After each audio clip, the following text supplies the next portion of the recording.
Champions ট্রফিকে ঘিরে পাকিস্তানের নজিরবিহীন নিরাপত্তা ব্যবস্থা। মাঠে থাকছে প্রায় 12,000 আইনশৃঙ্খলা বাহিনী, সঙ্গে অত্যাধুনিক AI ক্যামেরার নজরদারি। সব মিলিয়ে যেন লাহোর বর্ম গড়ে তোলা হয়েছে ক্রিকেটারদের জন্য।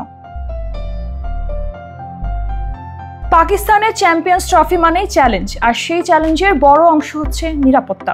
করাচি, লাহোর ও রাওয়ালপিন্ডির স্টেডিয়ামগুলো ঘিরে তৈরি করা হয়েছে বিশেষ নিরাপত্তা বলয়। শুধু পুলিশ নয়, মাঠের নিরাপত্তায় থাকছে সেনাবাহিনী, রেঞ্জার্স এবং বিশেষ বাহিনী সোয়াট টিম।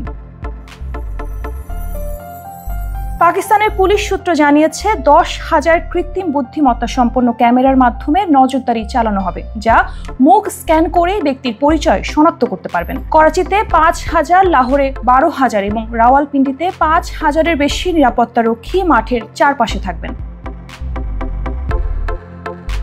পুলিশের এক শীর্ষ কর্মকর্তা জানিয়েছেন, আগে আন্তর্জাতিক ক্রিকেট ফেরানোর সময় বড় বড় রাস্তা বন্ধ করে দেওয়া হতো, সাধারণ মানুষ স্টেডিয়ামের কাছেও যেতে পারত না। এবারও নিরাপত্তা কঠোর, তবে দর্শকদের সুবিধার কথাও মাথায় রাখা হয়েছে। ক্রিকেট প্রেমীদের জন্য বিশেষ ব্যবস্থাও রেখেছে পাকিস্তান সরকার। করাচি, লাহোর ও ইসলামাবাদের মধ্যে বিশেষ ফ্লাইট চালু করেছে পাকিস্তান এয়ারলাইন্স, যাতে সমর্থকরা সহজেই যাতায়াত করতে পারেন। তবে এত নিরাপত্তার মাঝেও প্রশ্ন থেকেই যায়, মাঠের খেলার উত্তাপের সঙ্গে পাকিস্তানের নিরাপত্তা বলয় কতটা কার্যকর হবে। অবশ্য সেটার উত্তর পাওয়া যাবে চ্যাম্পিয়ন্স ট্রফির ম্যাচ থেকে।